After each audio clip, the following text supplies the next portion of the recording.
जीवों में जनन, अंग्रेजी में इसको क्या कहोगे? रिप्रोडक्शन इन ऑर्गेनिज्म, है ना? ऑर्गेनिज्म, यहां से बना कौन चीज? जनन। ठीक है, जनन एक वैसी प्रक्रिया है, अब वहां से नहीं देखना, हम लोग नजरिया वही चलने का बात है। यहां तुम देखो, जनन एक वैसी विधि है, जनन एक वैसी प्रक्रिया है जो क्रिया करने के पश्चात कोई भी प्राणी अपनी जैसी संतान को क्या करता है? उत्पन्न करती है। कोई भी प्राणी जो अपनी जैसी संतान को उत्पन्न करने के लिए एक अहम विधि अपनाती है, एक अहम क्रिया करती है, जिसका नाम क्या पड़ता है? जनन की सहायता से ही कोई भी प्राणी अपनी जैसी संतान को क्या करता है? जन्म देता है। यह सजीव प्राणी के लिए सबसे अति महत्वपूर्ण विधि है। कोई अगर पूछे कि सजीव प्राणी के लिए सबसे महत्वपूर्ण लक्षण क्या है, तो इसमें ये भी एडिंग हो जाए कि जनन एक सजीव प्राणी के लिए सबसे महत्वपूर्ण टॉपिक मानी जाती है। ठीक है, जनन जो होता है मुख्य रूप से कितने प्रकार का होता है? 2 प्रकार का होता है। सबसे पहला का नाम है सेक्सुअल रिप्रोडक्शन, हिंदी में इसको कहते हैं लैंगिक जनन, लैंगिक जनन इसको बोला जाता है। दूसरा है जिसका नाम अलैंगिक जनन होता है। कहता जनन की वैसी विधि जिसमें 2 जनक शारीरिक रूप से भाग लेता है उसे क्या कहोगे? लैंगिक। और जिसमें सिर्फ और सिर्फ कितने जनक भाग लेते हैं? 1। जनन की वैसी विधि जिसमें 2 जनक आपस में भाग लेता है उसे हम लैंगिक जनन कहेंगे, और जिसमें सिर्फ और सिर्फ एक ही जनक भाग लेते हैं उसे क्या कहेंगे? अलैंगिक। लैंगिक जनन भी 2 विभाग में बट जाता है, एक का नाम है स्वलैंगिक जनन और दूसरा है विषम लैंगिक जनन। एक हो गया स्व और दूसरा हो गया विषम। स्व का मतलब है कि लैंगिक जनन, वैसा लैंगिक जनन जो अपने समान प्रजातियों से, अपने समान गुण वाले लोगों के साथ शारीरिक संबंध बनाता है, तो उसको कहेंगे स्वलैंगिक जनन। लेकिन कभी कभी जब कोई जीव या कोई प्राणी या कोई व्यक्ति अपने से विपरीत गुण वाले लोगों के साथ, है ना, अपने से विपरीत गुण वाले जीवों के साथ, अपने से विपरीत गुण वाले लोगों के साथ यदि शारीरिक संबंध बनाता है तब हम उसको कहते हैं विषम लैंगिक जनन, और अपने समान गुण वाले के साथ बनाता है तब हम इसको कहते हैं स्वलैंगिक जनन। लैंगिक जनन मुख्यतः 3 घटनाओं में संपन्न होता है, मतलब इसकी अवस्था कितना है? 3। पहला का नाम बताओ? निषेचन। पहला का नाम निषेचन। देखो यहां ध्यान दो, पहला का नाम निषेचन, दूसरा का नाम है निषेचन पक्ष घटना, और तीसरा का नाम है निषेचन पूर्व घटना। निषेचन पूर्व घटना मतलब अगर इसकी प्रकार पूछे तो आराम से 2 प्रकार बताना है, स्व और दूसरा विषम। अगर इसकी अवस्था पूछे, घटनाएं पूछे, तब हमको इसको बताना है कि ये 3 घटनाओं में संपन्न होता है। पहला का नाम है निषेचन, दूसरा का नाम निषेचन पूर्व घटना, और तीसरा का नाम निषेचन पक्ष घटना है। निषेचन का परिभाषा सुनो। जब नर युग्मक का शुक्राणु और मादा युग्मक का अंडाणु, नर युग्मक का कौची बोल सकते हो? बोल तो चुका है, बोले यस या नो बोलिएगा। नर युग्मक का कौची? शुक्राणु, और मादा युग्मक का अंडाणु। बताओ, नर युग्मक का कौची? मादा युग्मक का, नर युग्मक का, मादा युग्मक का अंडाणु आपस में क्या करेगा? संकलन या संलयन की क्रिया करेगा। तो बताओ इसे क्या कहेंगे? निषेचन। इसे क्या कहोगे? निषेचन। निषेचन मुख्य रूप से 2 प्रकार का होता है, एक हो जाता है आपको अंतः निषेचन और दूसरा हो जाता है बाह्य निषेचन। एक हो गया अंतः निषेचन, दूसरा हो गया बाह्य निषेचन। जब निषेचन की क्रिया शरीर के अंदर होता है, जब निषेचन की क्रिया शरीर के अंदर होगा तो उसे बताओ क्या कहोगे? अंतः निषेचन। और जब निषेचन की क्रिया शरीर के बाहर होगा तो इसे क्या कहेंगे? बाह्य निषेचन। अंतः निषेचन को आंतरिक निषेचन के नाम से भी जाना जाता है, आंतरिक निषेचन के नाम से भी जानते हैं, और बाहरी निषेचन को बाहरी निषेचन के नाम से भी जाना जाता है। दिक्कत? पहला का नाम बताओ, निषेचन कितने प्रकार का? 2 प्रकार का। पहला का नाम अंतः निषेचन, दूसरा का नाम बाह्य निषेचन। जब निषेचन की क्रिया शरीर के अंदर होगा तो कौन निषेचन? जब निषेचन की क्रिया शरीर के बाहर होगी तो बाह्य निषेचन। अंतः निषेचन को आंतरिक निषेचन भी कहा जाता है, और बाह्य निषेचन को बाहरी निषेचन के नाम से भी जाना जाता है। जितने भी सजीव प्रजक प्राणी है, सजीव प्रजक का मतलब होता है, सजीव प्रजक का किसको कहोगे? वैसा प्राणी जो अपने गर्भ से डायरेक्ट बच्चे को जन्म देता है, अर्थात शिशुओं को जन्म देता है, अर्थात संतान को जन्म देता है, उसे क्या कहोगे? सजीव प्रजक। और वैसा प्राणी जो अपने गर्भ से डायरेक्ट सीधा अंडे को जन्म देता है, इसलिए उसको कहते हैं कौची? अंड प्रजक प्राणी। अंड प्रजक प्राणी। इससे पहले किसमें ऑब्जेक्टिव पूछेगा? ऑब्जेक्टिव यही पूछेगा ना कि वैसा प्राणी का नाम लिखेगा कि सजीव प्रजक प्राणी है, नीचे ऑप्शन में दे देगा। तो नीचे ऑप्शन में देगा तो उसको समझिए कि वैसा प्राणी जो अपने गर्भ से डायरेक्ट संतति को जन्म देता है, सजीव प्राणी को जन्म देता है, उसे सजीव प्रजक कहेंगे, और जो अंडे को जन्म देता है उसे अंड प्रजक कहेंगे। कोई दिक्कत? अब निषेचन पूर्व घटना समझ लो। पूर्व का मतलब पहले, पूर्व का मतलब पहले। निषेचन के पहले घटित होने वाले संपूर्ण घटना को निषेचन पूर्व घटना कहेंगे, जिसके पश्चात युग्मक का निर्माण होता है। किसका निर्माण होता है? इगुमक का। खत्म हो गया पूरा, सब रिवाइज करना। इगुमक का निर्माण होता है। इगुमक को अंग्रेजी में गैमीट कहते हैं। क्या कहोगे? गैमीट। और यही गैमीट का निर्माण होना गैमीटोजेनेसिस कहलाता है। गैमीटोजेनेसिस कहलाता है, जिसको हम हिंदी में इगुमक जनन कहते हैं। इगुमक का निर्माण होना इगुमक जनन कहलाता है। और तीसरा कहता है निषेचन पक्ष घटना। निषेचन के बाद, निषेचन के पश्चात घटित होने वाले संपूर्ण घटना को निषेचन पक्ष घटना कहते हैं, जिसके पश्चात इगुमनज का निर्माण होता है। किसका निर्माण होता है? इगुमनज का। इगुमनज को अंग्रेजी में हम जाइगोट कहते हैं। जाइगोट, हम नहीं, सब लोग कहते हैं। क्या होता है इगुमनज को अंग्रेजी में? क्या कहोगे? जाइगोट कहोगे। कभी कभी तुम लोग इगुमनज ना पढ़ करके जाइगोट डायरेक्ट बोलेगा। जाइगोट ऐसे हिंदी में लिख देता है, ताकि इसको ध्यान में रखो, है ना। अब एक से संबंधित छोटा छोटा क्वेश्चन है जो जनन से ही रिलेटेड है। जैसे मान ले कहते हो जनन जोड़ कौची काल। जनन काल, जनन काल किसे कहा जाता है? तो जब तक कोई प्राणी अपने गर्भ से संतान को उत्पन्न करने की क्षमता रखता है ना, कोई भी प्राणी जब तक वो अपने शरीर से बच्चे को जन्म देने की शक्ति है, तब तक उस काल को हमने कौन सा काल कहोगे? जनन काल कहोगे। जब तक वह प्राणी अपने गर्भ में बच्चे को रखता है, जब तक वह कहलाएगा गर्भा काल। कोई भी जीव अपने जब तक गर्भ के अंदर बच्चे को रखता है, तब तक का काल वो क्या कहलाएगा? गर्भा काल। जैसे मनुष्य जाति में कितने दिनों का होता है? कितने माह का होता है? 9 महीने का। 9 महीने 9.5 महीने तक का हो जाता है ना। इसको कौन सा काल कहोगे? गर्भा काल। दूसरी चीज है जीवन अवधि। जीवन काल चाहे जीवन अवधि, जन्म से लेकर मृत्यु तक की अवधि को हम क्या कहेंगे? जीवन अवधि। जन्म से लेकर मृत्यु तक की काल को हम जीवन काल कहेंगे। जैसे तोता का 140 वर्ष, कुत्ता का 20 से 30 वर्ष, बंदर का 26 वर्ष। ये सब बहुत सारे जीव जंतु हैं जो आपको लिस्ट में देने गया है कि बहुत सारा जीव जंतु है, लेकिन इसमें सबसे बढ़िया क्वेश्चन के रूप में क्या रहेगा? तोता वाला। तोता और एवं कुत्ता, ये सबसे ज्यादा पूछता है। ये सबसे ज्यादा आपको पूछेगा कि तोता का जीवन अवधि कितना होता है और कुत्ता का जीवन अवधि कितना होता है। अब इसी से कुछ क्वेश्चन और निकाल रहे। देख, मध चक्र और ऋतुस्राव चक्र है ना। मध चक्र तथा ऋतुस्राव चक्र। मध चक्र का परिभाषा सुनो। नन प्राइमेट स्तनधारियों में, नन प्राइमेट स्तनधारियों में पाए जाने वाले चक्र को कौन चक्र? मध चक्र। नन प्राइमेट, नन प्राइमेट का मतलब होता है कि जिसमें प्रति महीने नियमित रूप से मासिक चक्र न चले।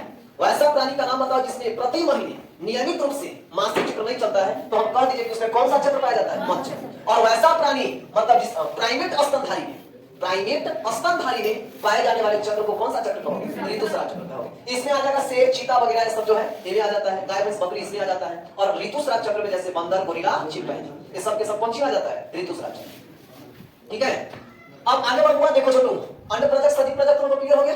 इसमें और आगे बढ़ना है क्या कि फ्यूकस में नर युग्मक को क्या कहते हैं?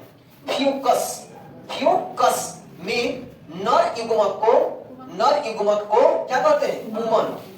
नर युग्मक को पुमनु, जबकि मादा युग्मक को क्या कहा जाता है?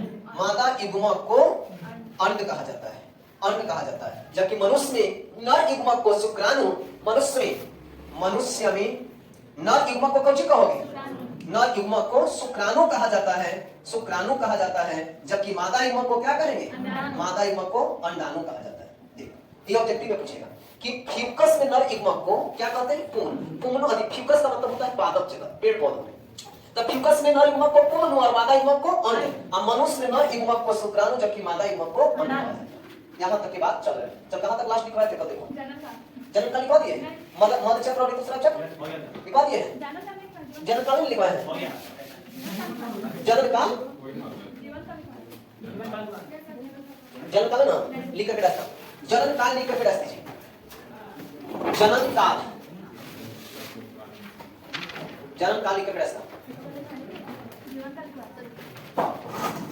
लिखिए। जब तक कोई भी प्राणी, जब तक कोई भी प्राणी, जब तक कोई प्राणी अपने संतानों को, अपने संतानों को या संततियों को, अपने संतानों को या संततियों को, जब तक कोई प्राणी अपने संतानों को जन्म देने की शक्ति रखता है, जन्म देने की शक्ति रखती है, जन्म देने की शक्ति रखती है, तब तक उस काल को, तब तक उस काल को जीवन काल, जीवन सॉरी सॉरी जनन काल, जनन काल कहा जाता है। जनन काल कहा जाता है। जनन काल कहा जाता है। दूसरा लिखिए गर्भाकाल। गर्भाकाल, गर्भाकाल लिखिए जब तक कोई प्राणी या जीव, जब तक कोई प्राणी या जीव अपने गर्भ के अंदर, अपने गर्भ के अंदर बच्चों को रखता है, बच्चों को रखता है या पालता है, पालता नहीं पालती है, पालती है, तब तक उस समय को, तब तक उस समय को, तब तक उस समय को गर्भाकाल कहा जाता है। गर्भाकाल कहा जाता है। गर्भाकाल कहा जाता है। चलिए नोट में लिखिए, नोट नंबर 1 लिखिए फ्यूकस में नर युग्मक को, फ्यूकस में नर युग्मक को, फ्यूकस में नर युग्मक को शुक्राणु, सॉरी पुमनु, फ्यूकस में नर युग्मक को पुमनु तथा मादा युग्मक को अंड कहा जाता है। फ्यूकस में नर युग्मक को पुमनु तथा मादा युग्मक को अंड कहा जाता है, तथा मादा युग्मक को अंड कहा जाता है, मादा युग्मक को अंड कहा जाता है। नोट नंबर 2 लिखिए मनुष्य में नर युग्मक को, मनुष्य में नर युग्मक को शुक्राणु, मनुष्य में नर युग्मक को शुक्राणु जबकि मादा युग्मक को अंडाणु कहा जाता है, अंडाणु कहा जाता है, मादा युग्मक को अंडाणु कहा जाता है, मादा युग्मक को अंडाणु कहा जाता है। लिखना हुआ? चल नेक्स्ट क्वेश्चन लिख सब आगे, इसी में है भ्रूणोद्भव, भ्रूणोद्भव, भ्रूणोद्भव, भ्रूणोद्भव एक बार समझो सब हुआ? भ्रूणोद्भव को सब समझ लीजिए। भ्रूण जोड़ कौन सी? उद्भव, उद्भव मतलब भ्रूण का निर्माण होना, भ्रूण का उत्पत्ति होना, भ्रूण का बनना क्या कहलाता है? भ्रूणोद्भव। लिख लो भ्रूणोद्भव। देखिए भ्रूण का निर्माण होना, भ्रूण का निर्माण होना भ्रूणोद्भव कहलाता है। भ्रूण का निर्माण होना भ्रूणोद्भव कहलाता है।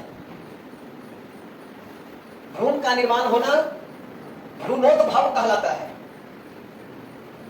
लिखिए नेक्स्ट लिखा गैमेटोजेनेसिस, युग्मक जनन, युग्मक जनन,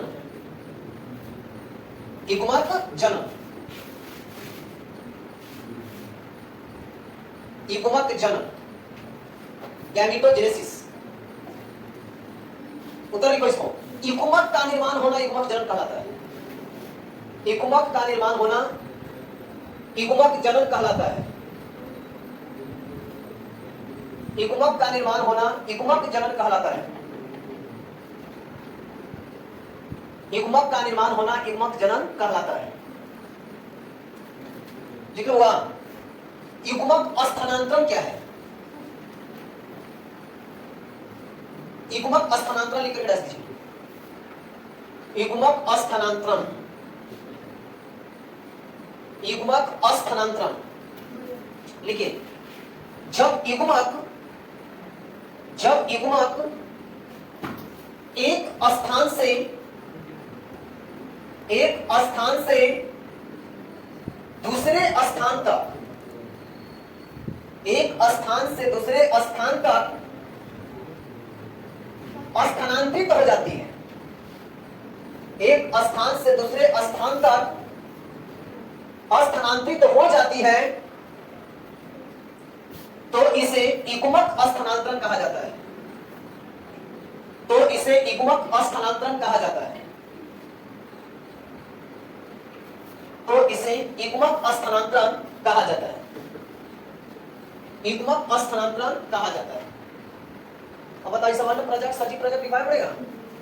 बोलो बोलो तो इबादत क्या करना है कुछ सजीव प्रजक प्राणी लिख कर दीजिए, जो नया लेकर उसको दिक्कत हो जाएगी। सजीव प्रजक प्राणी लिख कर दो,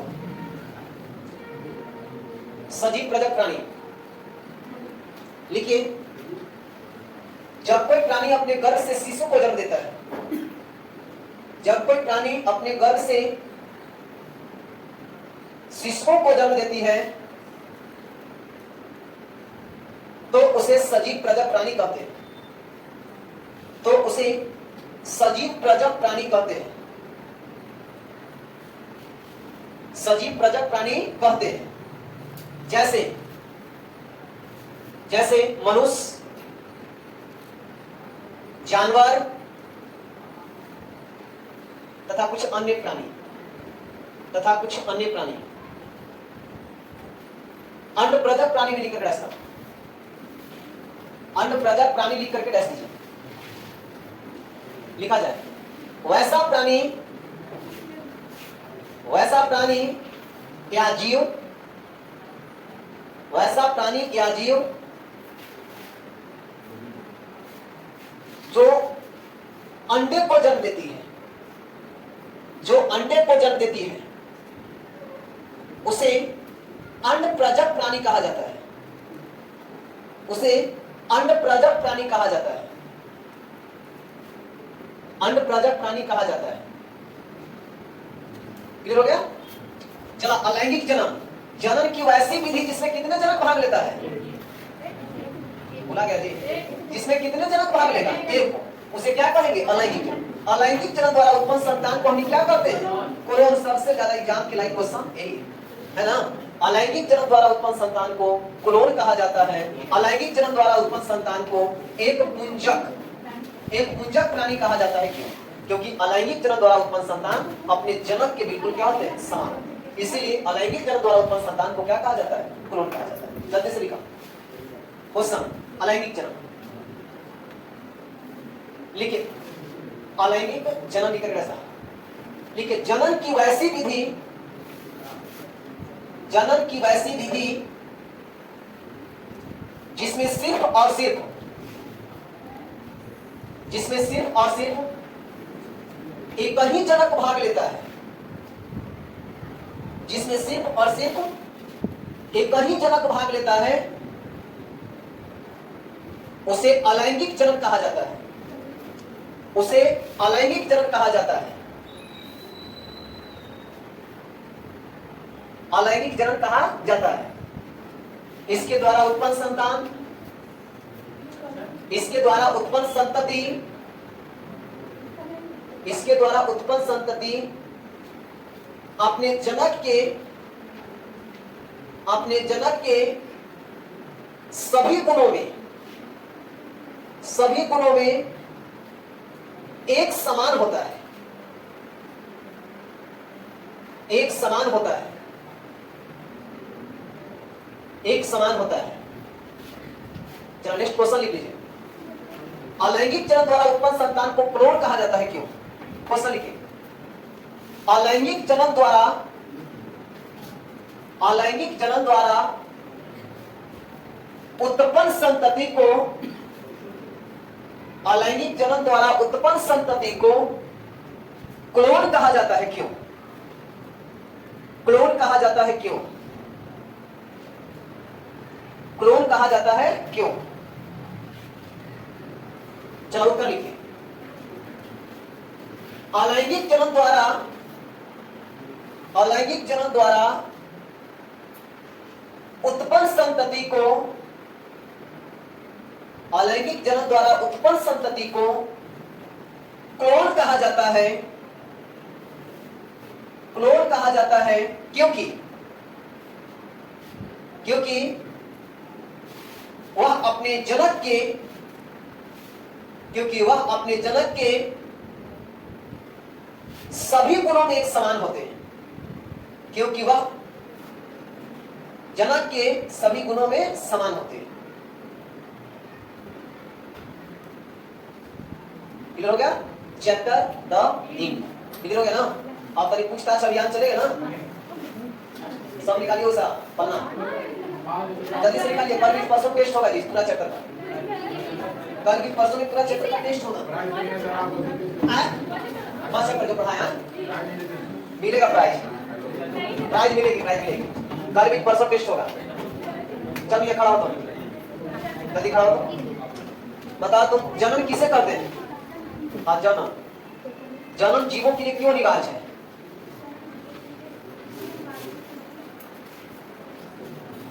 खड़ा होइए। जन्म जीवों के लिए क्यों अनिवार्य है? जी। दूसरा बताइए, लैंगिक जन्म का परिभाषा दीजिए। लैंगिक जन्म का बैठ जाइए। चला खड़ा हो गया। तो बताओ अलैंगिक जन्म किसे, निषेचन किसे कहते हैं? हाँ ठीक है। दूसरा बताइए आप, लैंगिक जन्म की दो विशेषता या लैंगिक जन्म का परिभाषा,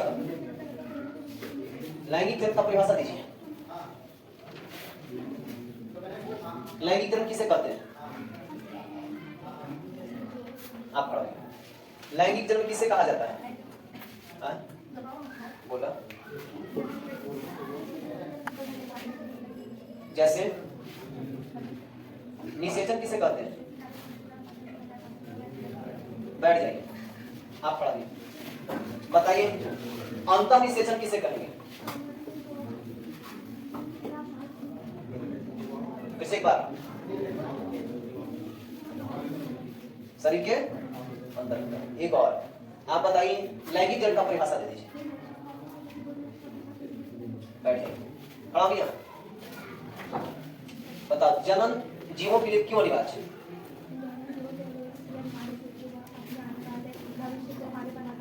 बढ़ा सकते हैं, बढ़ा सकते हैं, मैंने अस्तित्व को बनाए रखने के लिए जरूरी। दूसरा क्वेश्चन बताइए कि लैंगिक जन्म के तीनों अवस्था का परिभाषा देते। हाँ तो निषेचन का परिभाषा देते। निषेचन करके बैठिए, खड़ा हो गया। तो बताओ जन्म किसे कहते हैं?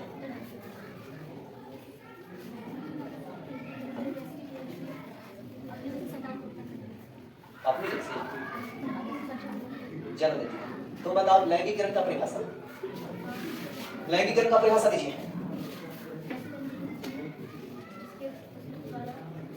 आप पढ़ाइए, क्लास एब्सेंट थे बजा।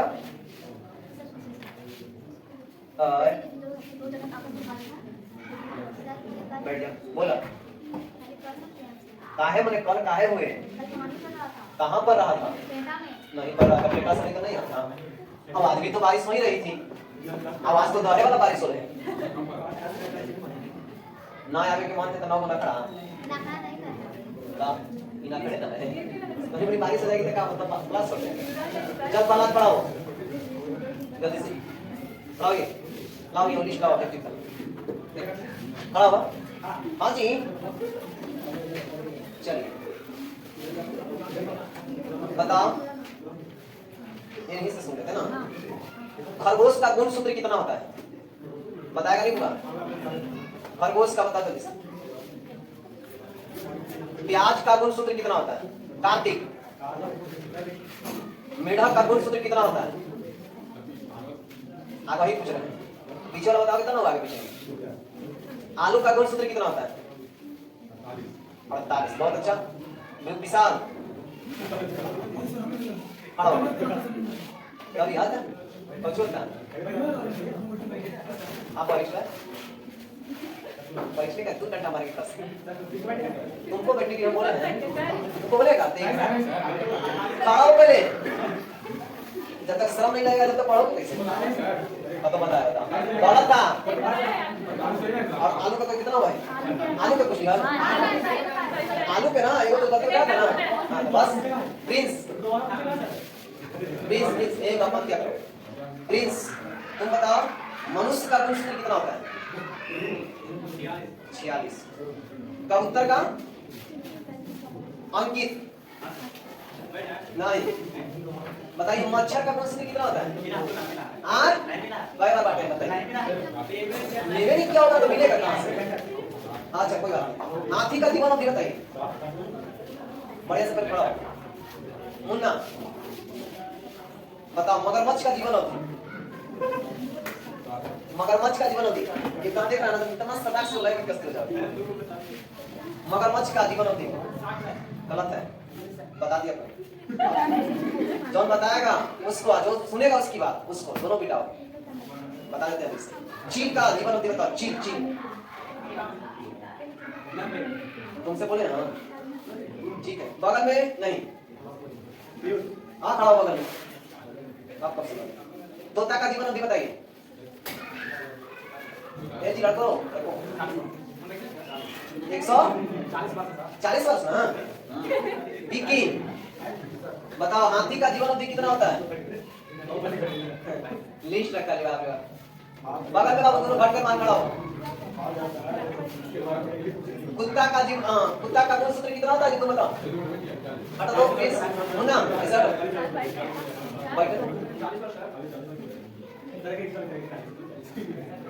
प्याज का गुणसूत्र बताइए। हम गुणसूत्र अरे कौन की जानता है वो बता देते हैं। महंगो कुत्ता कुत्ती होगा ना थोड़ा शादी नहीं वाली होगा ऐसा तो लोग बिना पेनी के लोटा की कुछ ऐसा चलते कराओ तुम, इसको बोलते हैं बिना पेनी का लोटा, किसी को बोला जाता है। मनुष्य का गुणसूत्र बताओ 46। कौवा का जीवन अवधि बताओ। हाँ 15 बैठ बच गए। हाँ खाओ जी तुम, छोड़े वाला क्या मारेंगे देखो बताओ। कछुआ का जीवन अवधि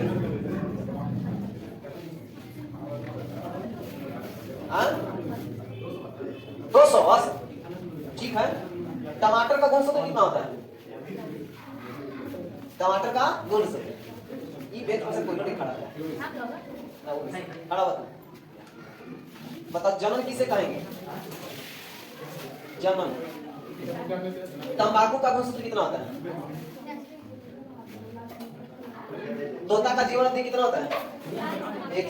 हाँ बैठ जा, लाओ आता ही सब याद नहीं कर रहे आप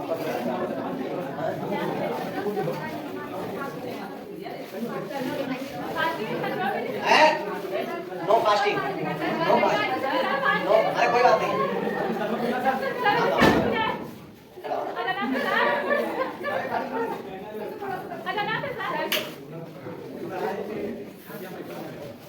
क्लास छोड़ते हैं तरी तरी बारिश बने, ठीक है कोई बात नहीं, बट याद करके नहीं सुना इसलिए मैं बैठ रहा हूँ ना सुनिए। लाओ सुनेंगे। इको का जन्म किसे करना है? छोड़ो ना एक बात। हाँ अभी आप बताइए।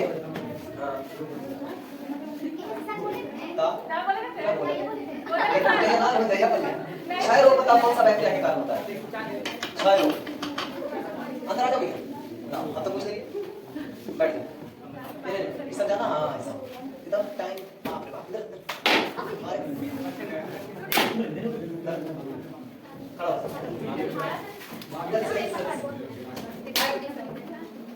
याद रखना है एंड बोलो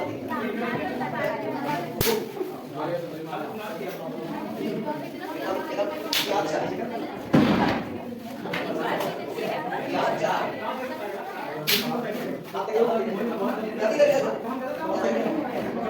नहीं हाँ काढ़ा तो लगेगा तो हमको दिक्कत नहीं होगी।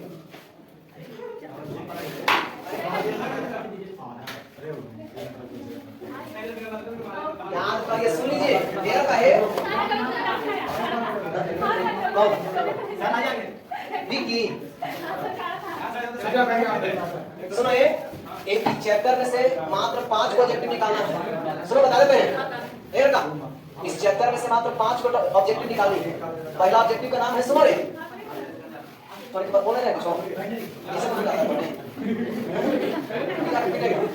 इसमें से 5 ऑब्जेक्टिव एक चैप्टर से। और कौन ऑब्जेक्टिव है कि बंगाल का आतंकवादी किसे कहते हैं? एकदम फिक्स रखना, ये इतना दुलरवा क्वेश्चन है ना कि जिसको अंतिम में भी बढ़िया के खबर मिल ही जाता है। इतना दुलरवा क्वेश्चन बस समझा, इतना अच्छा क्वेश्चन है कि एकदम पूछ नहीं सकता है, चाहे सेकंड सिटिंग में पूछे चाहे तो फर्स्ट सिटिंग में। बंगाल का आतंकवादी तो जलकुंभी को जलीय जीवों का महाविपत्ति कहा जाता है, क्योंकि वह जल में उगकर जल में घुलित ऑक्सीजन को क्या कर लेता है, इसीलिए उसको जल अति महाविपत्ति कहा जाता है। नेक्स्ट क्वेश्चन देख, निषेचन के पश्चात इगुमनज का निर्माण होता है। किसका निर्माण होता है? इगुमनज। ये ऑब्जेक्टिव रहेगा कि इगुमनज के पश्चात, सॉरी, निषेचन के पश्चात किस चीज का निर्माण होता है? इगुमनज का। निषेचन के पहले किस चीज का निर्माण होता है? इगुमन का निर्माण होता है। तो दिक्कत नहीं ना। और लास्ट में रहेगा देखना कौची कि निम्न में से सजीव प्रजक प्राणी है, निम्न में से अंड प्रजक प्राणी है। तो आप ध्यान रखोगे वैसा प्राणी जो अपने गर्भ से शिशु को जन्म देता है। इसको तो हम ये लिखवा नहीं सकते क्योंकि इसमें ऑब्जेक्टिव ढेर सारा पूछ सकता है। ध्यान में यही रखना है कि वैसा प्राणी